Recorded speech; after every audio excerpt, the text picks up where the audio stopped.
오늘은 사무엘상 3장의 말씀을 전하도록 하겠습니다.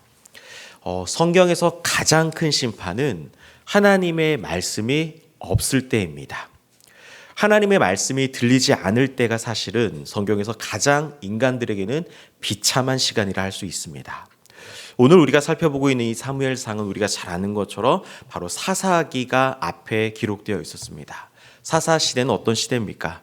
사람들이 자기 소견대로 옳은 대로 행하며 하나님은 안중에도 없고 하나님을 찾지 않는, 결국에는 사사 시대의 가장 밑바닥 끝자락에는 결국에는 하나님의 말씀이 들리지 않았습니다. 그리고 그러한 비참함의 비극이 오늘 사무엘상까지 영향을 미치면서 오늘 본문의 시작은 하나님의 말씀이 희귀하여 이상이 보이지 않았다라고 합니다. 사실은 굉장히 짧은 구절이지만 생각을 해보면 성경에서 가장 불쌍한 시기라고 할 수 있습니다. 말씀이신 하나님께서 침묵하셨다. 여러분들, 하나님이 침묵하시면 세상은 어떻게 살아가야 될지 방향을 잡을 수가 없습니다. 하나님이 말씀을 하셔야지만 그 말씀대로 살아갈 수 있고, 하나님이 방향을 제시해 주셔야지만 우리는 그곳으로 갈 수 있습니다. 그런데 말씀이 침묵이 됐다. 여러분들, 마치 이거는 막막한 바다 한가운데 덩그러니 떠 있는 듯한 아무것도 할 수 없는 그 시기, 가장 비참한 시기라고 할 수 있습니다. 그런데 엎친 데 덮친 격처럼 이 하나님의 제사장인 엘리 제사장마저 타락해서 하나님 앞에 예배해야 될 백성들이 제대로 예배하지 못하는, 결국에는 하나님과 이스라엘 백성들이 전혀 어떤 연결고리가 하나도 없는 가장 비참한 시기가 오늘 사무엘상 3장이라고 할 수 있습니다. 그런데 여러분들, 이렇게 가장 비참한 어려운 힘든 시기임에도 불구하고 자비로우시고 오래 참으신 우리 하나님 아버지는 다시 한번 이스라엘을 향하여 손길을 내밀어 주십니다. 우리들도 마찬가지입니다. 우리가 아무것도 할 수 없는 그때에 하나님은 언제나 우리에게 먼저 손길을 내밀어 주신 분이십니다. 오늘 보면 3절을 보면 하나님의 등불은 꺼지지 아니하였고 사무엘이 성전에 있다고 하시면서 하나님께서 사무엘을 찾아오셔서 그의 이름을 부르기 시작합니다. 당시 사무엘은 하나님을 알지 못했습니다. 말씀도 없는 시기였습니다. 그래서 사무엘은 하나님이 자신을 찾아오셨는지도 부르셨는지도 정확히 알지 못하죠. 그래서 사무엘은 엘리 제사장에게 혹시 자신을 불렀는지를 확인해 봅니다. 그런데 엘리 제사장은 내가 너를 부르지 않았다. 그런데 사무엘이 계속 찾아오니까 엘리 제사장은 혹시 하나님께서 너를 부르지 않았느냐라고 하면서 하나님의 이야기를 좀 들어보라고 합니다. 그러면서 혹시 하나님이 너에게 한 말이 있으면 나에게도 좀 그대로 이야기를 해줘라. 여러분들, 제사장이며 하나님의 말씀을 직접 들어야 되는데 이제는 그것마저 차단된 겁니다. 어떻게 보면 엘리 제사장은 제사장으로서 이제는 더 이상 기능을 상실했던 겁니다. 이러한 상황 속에서 사무엘은 하나님이 자신에게 주신 모든 말씀을 엘리 제사장에게 그대로 이야기합니다. 그 이야기는 우리가 아는 것처럼 엘리 제사장의 심판의 말씀이죠.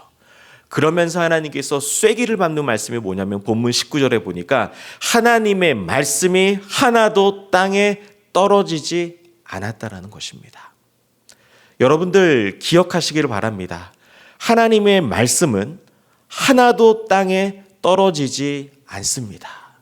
여러분들, 이게 정말 중요한, 우리 신앙생활의 가장 중요한 기준이라고 할 수 있습니다. 우리는 넘어지지만 말씀은 땅에 떨어지지 않습니다. 우리는 실수하지만 하나님은 실수하지 않으신다라는 거예요. 그리고 하나님께서는 다 말씀이 땅에 떨어지지 않는 걸 보여주기 위해서 사무엘에게 하나님 자신을 말씀으로 찾아오시는 거예요. 말씀이 없는 시대에 말씀으로 찾아오시는 것입니다.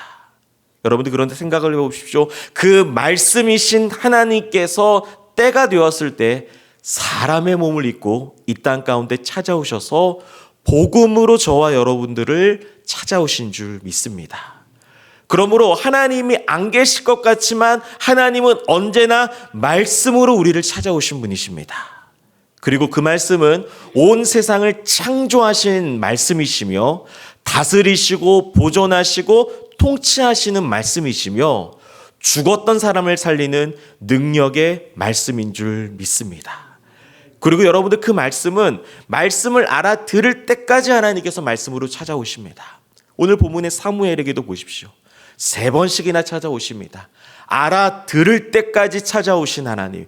결국에는 하나님께서 저와 여러분들의 삶도 마찬가지입니다. 알아들을 때까지 말씀을 주실 줄 믿습니다. 그러므로 신자는 누구냐? 우리를 향해 찾아오시는 그 말씀을 통해 하나님을 만나셔야 됩니다. 특별히 하나님의 기록된 성경 말씀의 권위를 믿으시고 말씀이 곧 하나님이시라는 걸 기억하시면서 말씀의 원저자이신 성령님을 의지하며 말씀에 집중하시기를 바랍니다. 말씀은 살아있습니다. 활력이 있습니다. 좌우의 날선 어떤 것보다 예리하여 우리의 혼과 영과 및 관절과 골수를 찔러 쪼개시기까지 하시며 우리의 마음과 생각의 깊숙한 부분까지도 날카롭게 우리를 교훈하십니다. 그리고 그 말씀은 우리를 책망하십니다. 그리고 그 말씀은 우리가 잘못된 길로 갈 때마다 바르게 우리를 말씀으로 세워주십니다. 그리고 그 말씀은 우리를 의롭게 교육을 해주십니다. 결국에는 우리가 천국 가는 그날까지 말씀으로 하나님께서는 하나님의 사람을 온전하게 행하시는 능력의 도구로서 말씀을 저와 여러분들에게 주실 줄 믿습니다.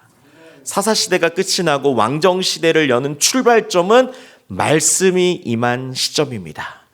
말씀이 임하자 드디어 이스라엘 백성들은 하나님에 대한 감각들이 살아나기 시작했고 하나님을 예배하기 시작했고 하나님을 높이기 시작했고 하나님의 일꾼들이 세워지기 시작하면서 이스라엘의 왕들이 세워지면서 하나님 나라가 풍성해졌습니다.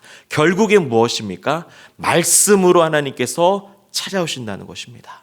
오늘 하루도 마찬가지입니다.